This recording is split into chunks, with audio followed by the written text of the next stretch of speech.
Iran के ballistic missile हमले के बाद इजराइल ईरान पर हमले की तैयारी कर रहा है और ये बात नेतन्याहू को अच्छी तरह पता है कि अगर वो ईरान के संवेदनशील ठिकानों पर हमला करेगा तो ईरान चुप बैठने वालों में से नहीं है और इसलिए उसने अमेरिका से ईरान की बैलिस्टिक मिसाइलों को रोकने के लिए थर्ड एयर डिफेंस सिस्टम की मांग की थी।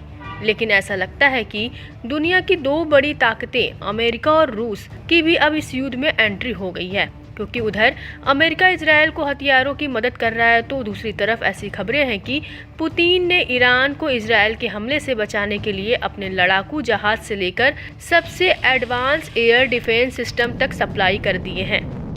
रूस की ईरान और उसके मिलिशिया गुटों को लेकर हमदर्दी लगातार बढ़ रही है। यही वजह है कि अमेरिका को चुनौती देने के लिए रूस अब मिडिल ईस्ट में भी अपने पांव पसारने लगा है।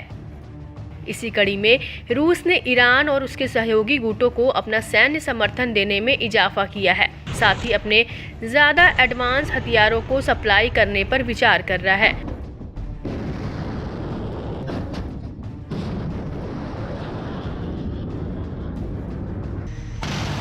जिससे ईरान और इजराइल के बीच का टकराव और भी बद से बदतर हो सकता है। बताया जाता है कि ईरान ने यूक्रेन युद्ध के लिए रूस को जो ड्रोन और बैलिस्टिक मिसाइलें दी हैं, वे बदले में ज़्यादा शक्तिशाली हथियार हासिल करने का एक जरिया भी हो सकता है।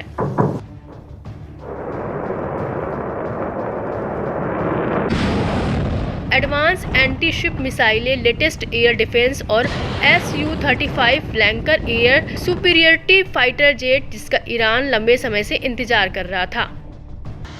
एक्सपर्ट्स की माने तो ईरान ने रूस को Su-35 लड़ाकू विमानों का ऑर्डर दिया है।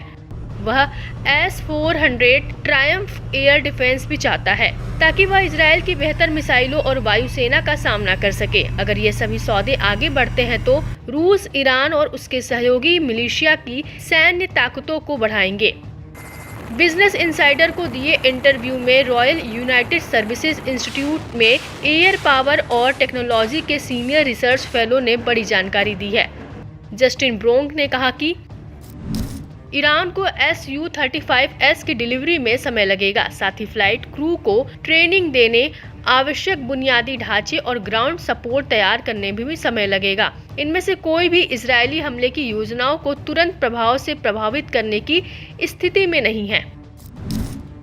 बता दें कि इजरायल ने 1 अक्टूबर को हुए ईरानी हमलों का जवाब देने की कसम खाई है। तब से ईरानी मीडिया में दावा किया गया कि रूस ने पहले ही Su-35 का एक स्क्वाड्रन और S-400 की सप्लाई कर दी है। हालांकि ईरानी सेना की ओर से अब तक इस पर कोई पुष्टि नहीं की गई है।